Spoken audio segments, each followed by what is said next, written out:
Buenas tardes, sean bienvenidos a este programa, a este momento de oración y además de meditación que vamos a realizar el día de hoy.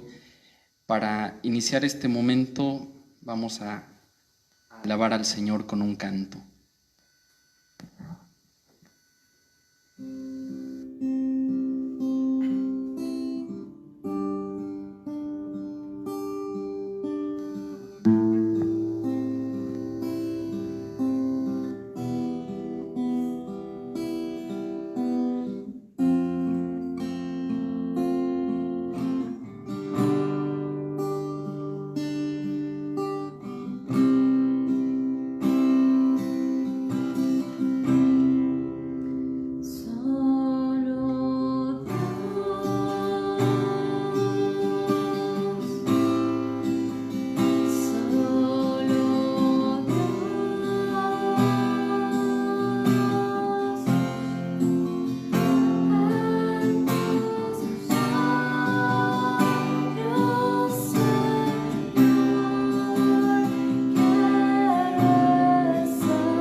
En el nombre del Padre, del Hijo y del Espíritu Santo.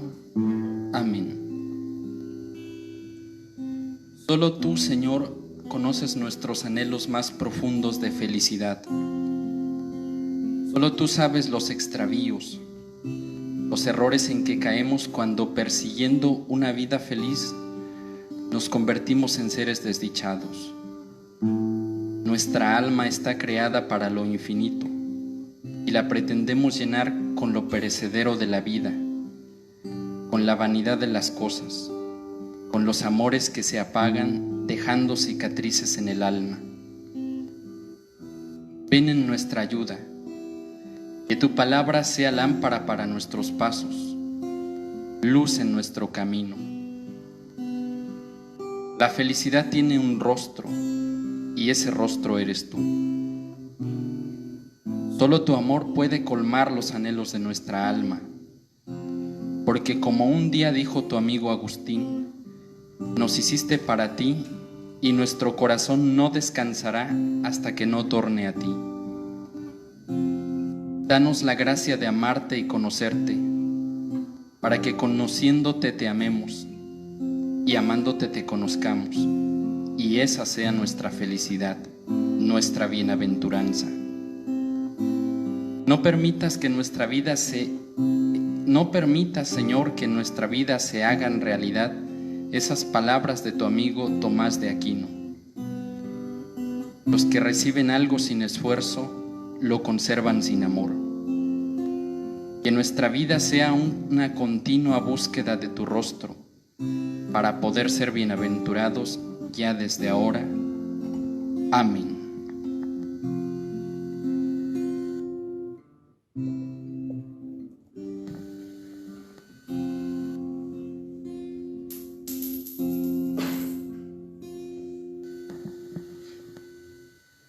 Hace unos días que me había invitado a dar este tema. El título original era En busca de la felicidad, y lo conservo porque fue el título inicial. Pero a mí me llamó más la atención otro título que me parece a mí más significativo para el tema que vamos a desarrollar el día de hoy. Y ese título es La paradoja de la felicidad. Y esto por lo que sigue. ¿Por qué iniciar una charla sobre la felicidad anteponiendo la paradoja? ¿No sería mejor ir directamente al grano y evitarnos esta engorrosa introducción de qué es la paradoja y todo esto? Y bueno, parecería que perderíamos tiempo si hablamos de la paradoja, pero yo creo que no.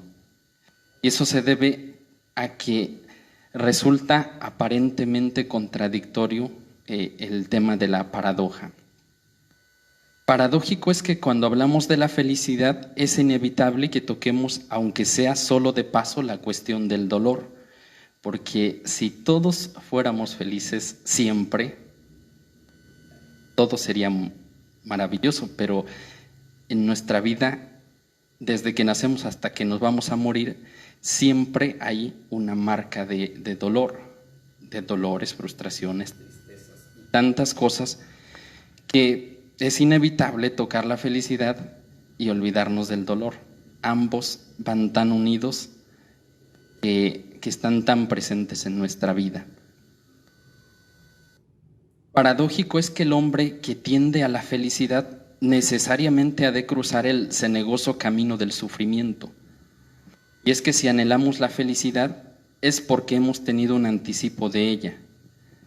Y esto que si ante el dolor, el sufrimiento, lo trágico de la vida y lo angustioso de la muerte, nos rebelamos y deseamos tener un asidero donde poder aferrar nuestras últimas esperanzas, es porque creemos que la felicidad no es una ilusión, sino una meta. No vamos por el desierto y de repente vemos un pseudo oasis y llegamos y no hay nada. Creemos que la felicidad existe. Si no, desde este momento apago la computadora y me voy. La felicidad existe. Si hablamos de ella es porque es una realidad.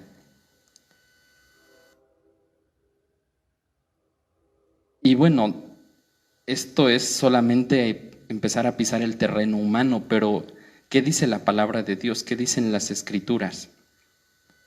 Las Sagradas Escrituras nos hablan de bienaventuranza, nombre tal vez más acertado para hablar de la felicidad, pero que para nuestro contexto actual, como para los contemporáneos de Jesús, está revestido también de una paradoja, porque cuando Jesús en el Sermón del Monte da esta, por decirlo así, nueva ley, y digo por decirlo así, los que lo escucharon, muchos no lograron comprender el trasfondo, el escenario más de fondo que había de todo esto, y se quedaban solamente con esas frases que parecían un tanto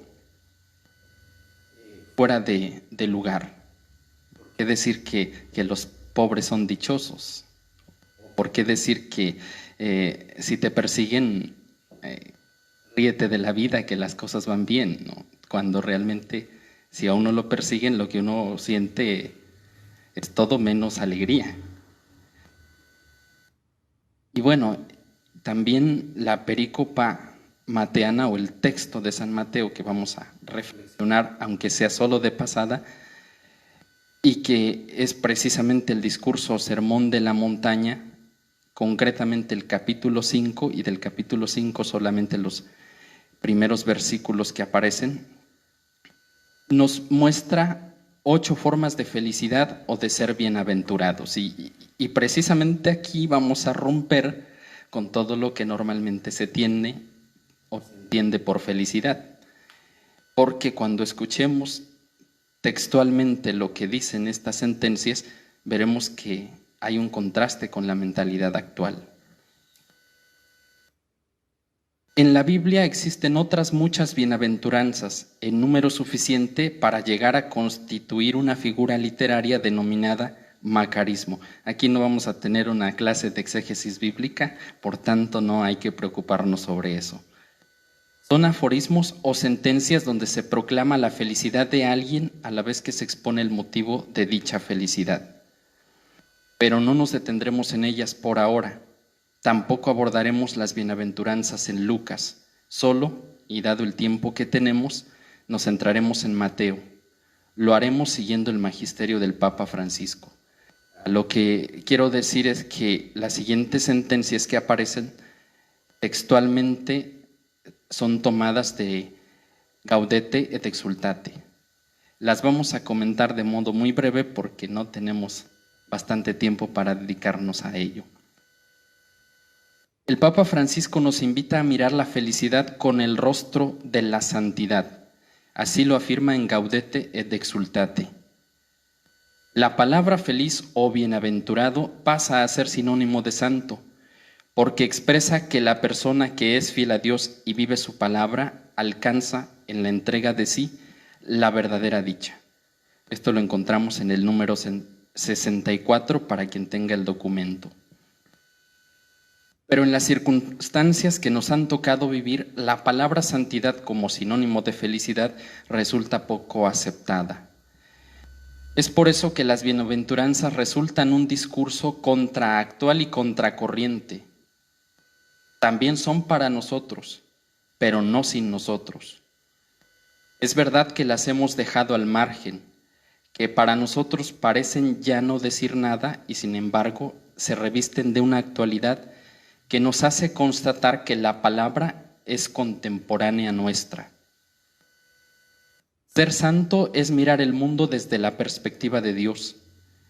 Es comprender que la verdadera felicidad no radica tanto en la exterioridad cuanto en la interioridad misma y desde allí, desde el corazón, irradia una luz nueva que ilumina con el fuego de Dios.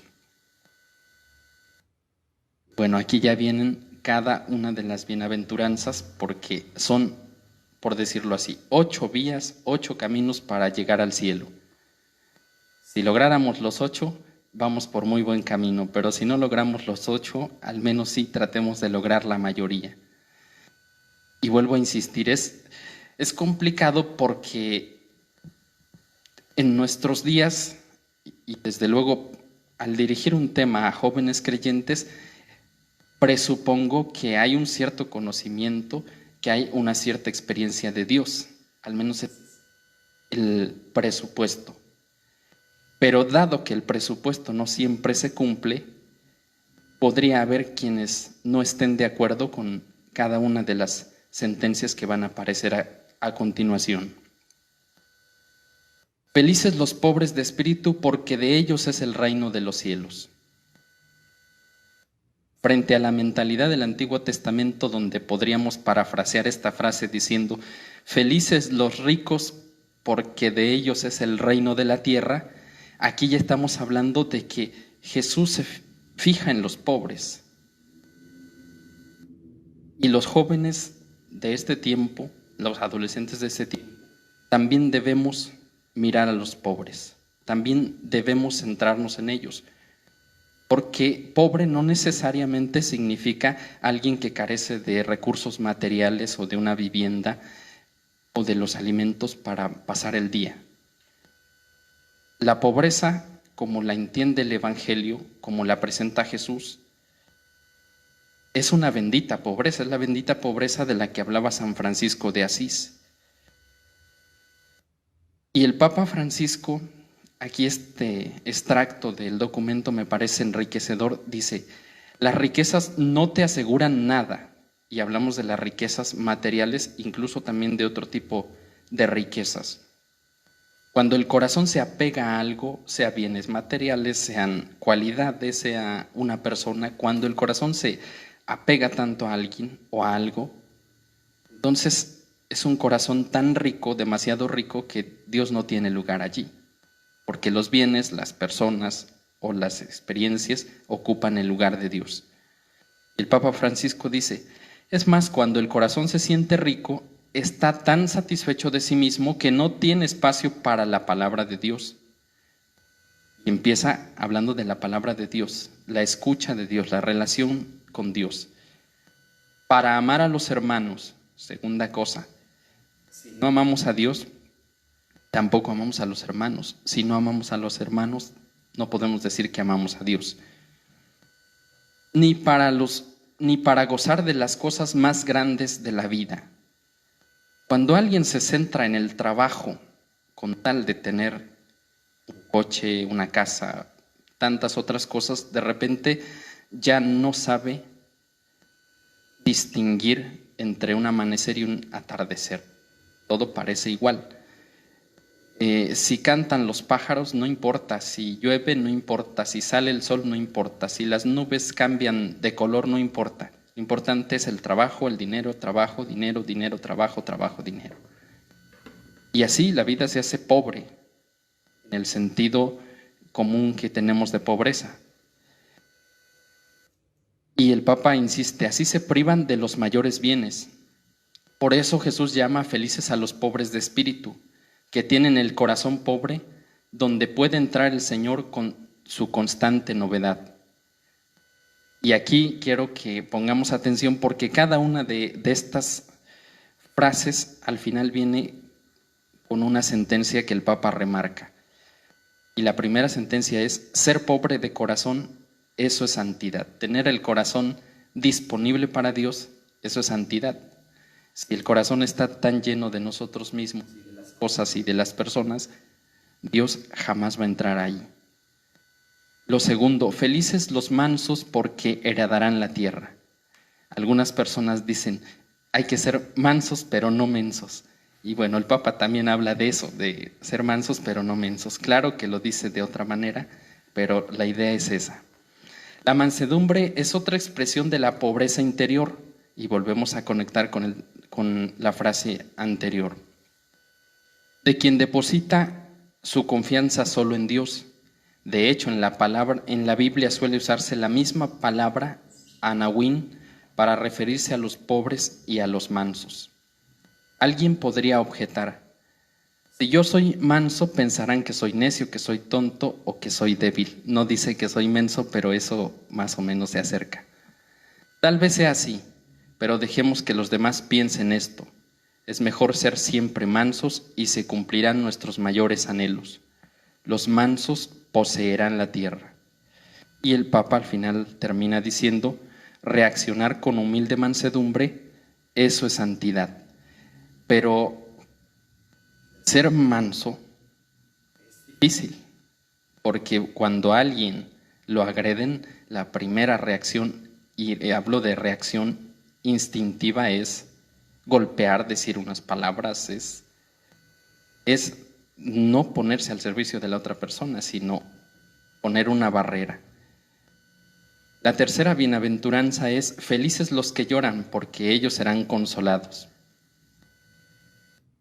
Alguien pensará que llorar y reír como que no van tan de la mano, pero a veces sí sucede que hay personas que cuando están alegres lloran y hay personas que cuando están tristes de repente se ríen. Y uno pensaría que no, pero a veces sí pasa. Las personas que ven las cosas como son realmente, dice el Papa, se dejan traspasar por el dolor y lloran en su corazón. Y quien es así es capaz de tocar las profundidades de la vida y de ser auténticamente feliz. Esa persona es consolada, pero con el consuelo de Jesús y no con el del mundo. Así puede atreverse a confirmar el sufrimiento ajeno, a compartir el sufrimiento ajeno y dejar de huir de las situaciones dolorosas. Y vuelve a terminar el Papa diciendo, saber llorar con los demás, esto es santidad. Y vamos a otra que es otra sentencia de las bienaventuranzas que creo que es también tan significativa porque dice, felices los que tienen hambre y sed de justicia porque ellos quedarán saciados. En este tiempo hay mucha gente con hambre y sed de justicia, pero una cosa es la justicia y otra es la venganza. No van juntas. Cuando hay justicia, no hay venganza. La venganza es un tratar de cobrársela de un modo desproporcionado. La venganza no mide consecuencias, la justicia sí. Quien se venga no le importa que tal vez sobrepase el daño que le hicieron y termine dañando todavía más de lo que le dañaron. Pero la justicia es desde una definición tan común, darle a cada quien lo que le toca, lo que le corresponde. Y aquí el Papa menciona que tal justicia empieza por hacerse realidad en la vida de cada uno, siendo justo en las propias decisiones, y luego se expresa buscando la justicia para los pobres y los débiles. Es cierto que la palabra justicia puede ser sinónimo de fidelidad a la voluntad de Dios con toda nuestra vida, pero si le damos un sentido general, olvidamos que se manifiesta especialmente en la justicia con los desamparados. Y aquí el Papa subraya esto porque normalmente nosotros cuando generalizamos no miramos casos particulares y decimos que ser justo es hacer la voluntad de Dios. Está bien, eso me parece perfecto, pero ¿y eso a qué te compromete? Es una afirmación muy general. Ser justo es hacer la voluntad de Dios. Bueno, pero ¿dónde se manifiesta esa voluntad de Dios? Y vamos ya a acciones concretas. Los pobres, las personas que están pasando por un momento difícil, en darle un consejo. Hay tantos casos en los que se puede hacer justicia. Y a veces justicia no es salir a la calle y llevar pancartas y hacer manifestaciones que terminan haciendo más daño que bien. Mi opinión personal respecto de eso es que las manifestaciones son una forma en la que se expresan las personas, pero que no me parece a mí la mejor. En un dado caso o en un último caso puede tomarse, sería el último recurso, pero muchas veces es el primer recurso con el que se agota todo lo que se intente hacer para la justicia. La quinta, y todavía nos faltan ya las últimas para ir terminando este apartado de las bienaventuranzas y cerrar con una reflexión sobre todo el contexto general. Felices los misericordiosos porque ellos alcanzarán misericordia. Esto nos recuerda al año de la misericordia que vivimos hace poco. Y es que en este tiempo creo que la misericordia es algo que tanta falta nos hace. Jesús no dice felices los que plantean la venganza, eso dice el Papa Francisco, sino que llama felices a aquellos que perdonan y lo hacen 70 veces 7. Es necesario pensar que todos nosotros somos un ejército de perdonados. Todos nosotros hemos sido mirados con compasión divina. Y el Papa termina diciendo, mirar y actuar con misericordia, eso es santidad. Pero aquí yo quiero advertir de un peligro que corremos, sobre todo cuando nos acercamos a la iglesia y formamos parte de un grupo. Algunas veces se nos olvida el lugar de donde salimos, no solo geográficamente de donde vengo, sino las experiencias vitales desde las que nos sacó Dios y que no siempre fueron las mejores. Algunas personas con menos heridas, otras con heridas más grandes, pero quienes salieron de una experiencia negativa y pasaron a una experiencia positiva y ahora estamos sirviendo en la iglesia, no debemos olvidarnos que Dios tuvo misericordia de nosotros, porque si no nos volvemos fariseos. Como ya estoy en una posición en la que se supone que soy santo, entonces fácilmente puedo condenar a los demás. Y eso es muy peligroso. Uno no puede colocarse como la vara de justicia, porque finalmente uno también se ha equivocado, o se puede uno equivocar en un futuro. Nosotros necesitamos de Dios y de su misericordia, y entonces, por tanto, nuestra actitud ante los demás tiene que ser así también, misericordiosa. Y en esa actitud misericordiosa también alcanzamos felicidad. En la actitud de juez, no, porque casi siempre el juez es el resentido. Yo juzgo al otro porque estoy resentido, porque la otra persona hizo algo que tal vez yo también quería hacer, pero no me atrevo a hacerlo, pero sí me atrevo a juzgarlo. Vamos con la sexta bienaventuranza.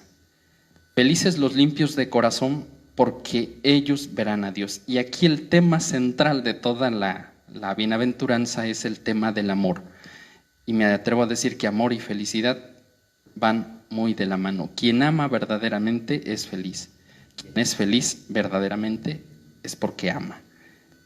No se entendería que alguien ame de verdad y no sea feliz. Podrá no amarlo, pero si ama, ya en eso ya tiene una parte de gran felicidad. Y dice aquí el Papa Francisco, cuando el corazón ama a Dios y al prójimo, cuando esa es su intención verdadera y no palabras vacías, entonces ese corazón es puro y puede ver a Dios. Y el Papa vuelve a terminar diciendo, mantener el corazón limpio de todo lo que mancha el amor, esto es santidad.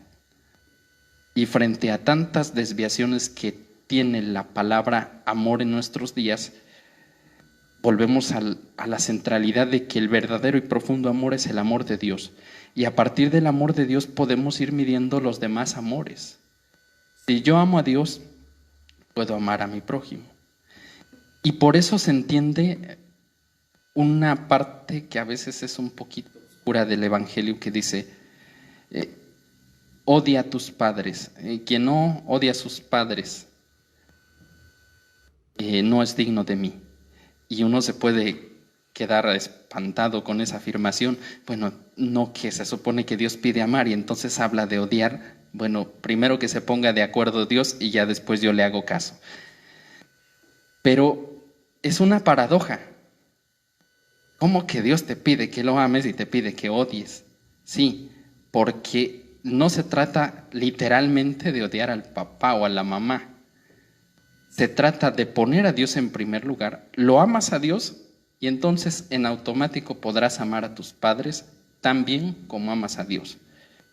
Pero si prefieres a tus padres, tu amor va a ser limitado porque el amor que se tiene desde nuestra humanidad es limitado. Si nos dejamos ayudar por Dios, si dejamos que Dios nos ame y respondemos a ese amor, entonces es mucho más fácil amar a los demás. La séptima bienaventuranza tiene que ver con algo que también en nuestros días necesitamos y vaya que bastante. Felices los que trabajan por la paz, porque ellos serán llamados hijos de Dios. Primera cosa que quiero que resaltemos aquí.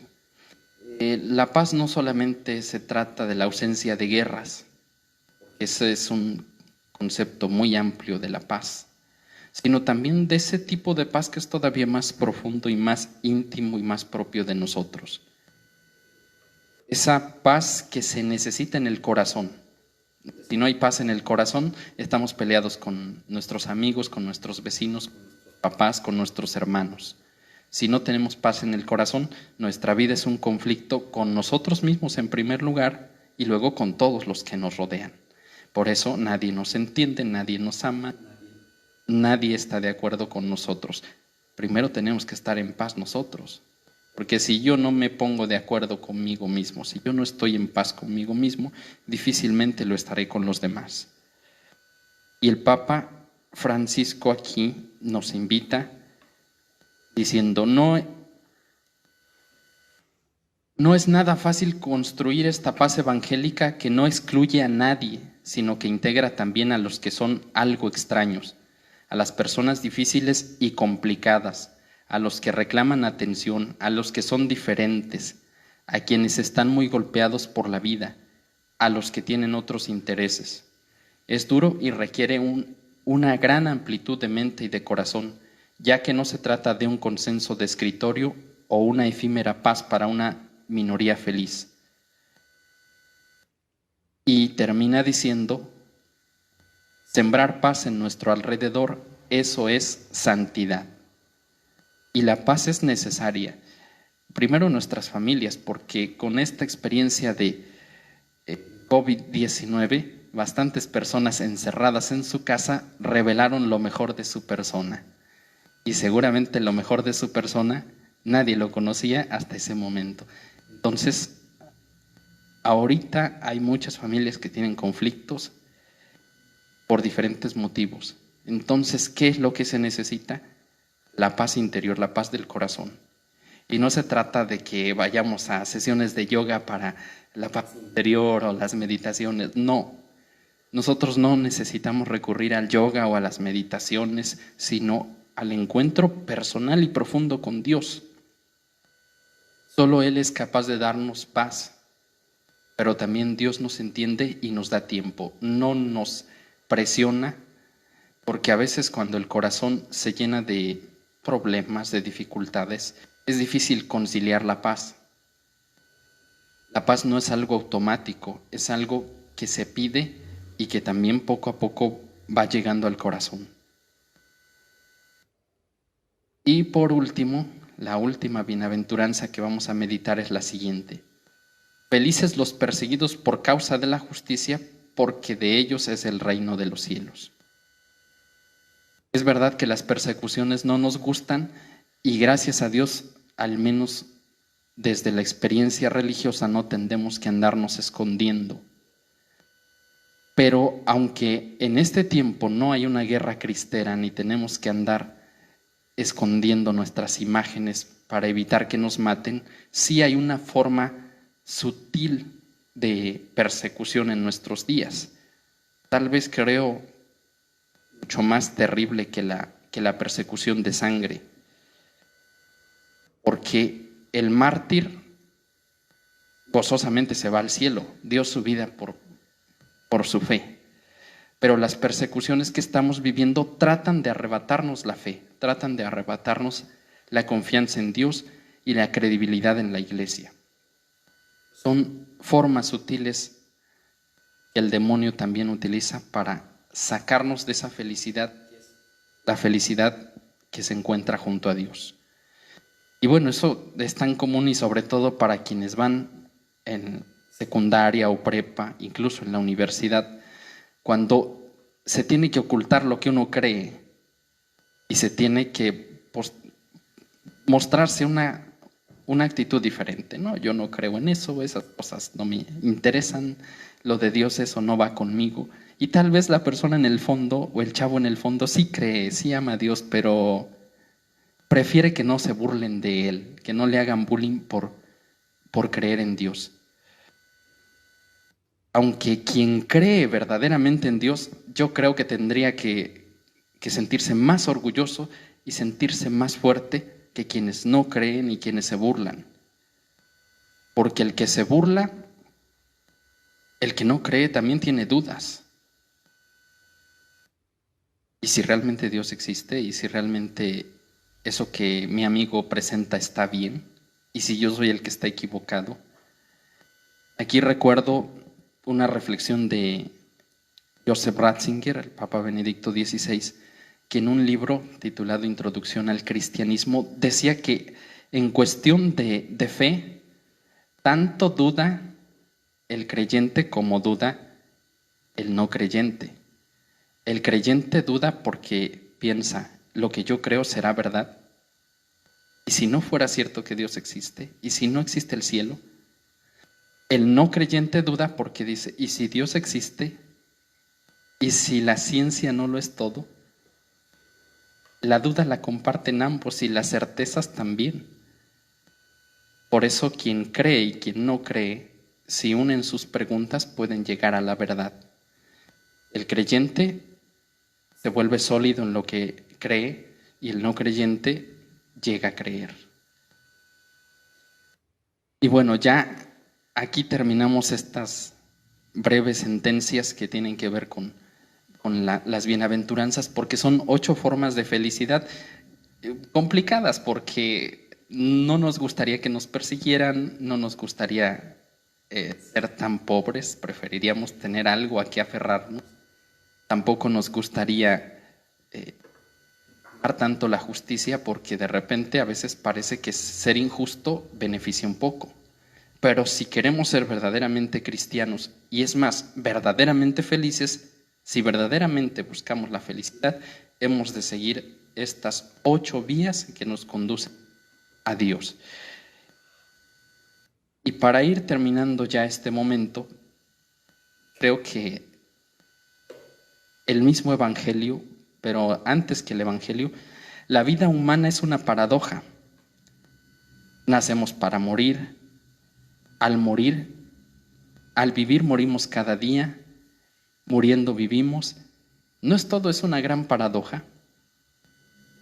Y es más, ahora entramos ya al Evangelio. Jesús dijo, el que quiera conservar la vida la perderá, pero el que la pierda por mí, ese la conservará. En el Evangelio también dice, los grandes son pequeños y los pequeños grandes, los sabios ignorantes y los ignorantes saben, los pobres son ricos y los ricos pobres, los que ríen ahora llorarán después, y los que lloran ahora reirán más tarde.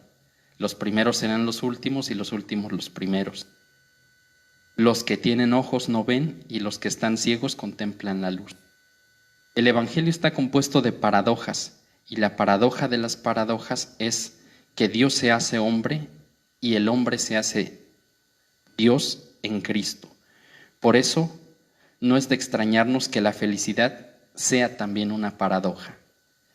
Y para terminar este momento, quiero dejarles esta frase, que es una frase de un padre de la iglesia, es de Orígenes. ¿Quién sabía que la luz es buena si no hubiera experimentado las tinieblas de la noche?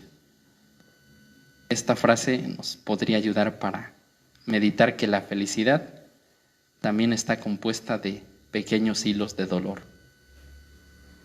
Vamos a terminar con una oración encomendándonos a la Virgen María. Madre del Verbo encarnado, dulce siempre Virgen María, como peregrinos en el tiempo anhelamos la eternidad del amor en medio del drama de la vida humana. En este valle de lágrimas, entre las rosas y las espinas de esta vida, recurrimos a ti para suplicarte la gracia de poder ser bienaventurados, discípulos y misioneros, testigos de la misericordia y del amor en medio de este tiempo tan complicado para la Iglesia y el mundo. Intercede por nosotros ante tu Hijo Divino, para que podamos amar lo que nos manda y anhelar lo que nos promete. Amén. En el nombre del Padre, del Hijo y del Espíritu Santo. Amén. Muchísimas gracias y hasta la próxima.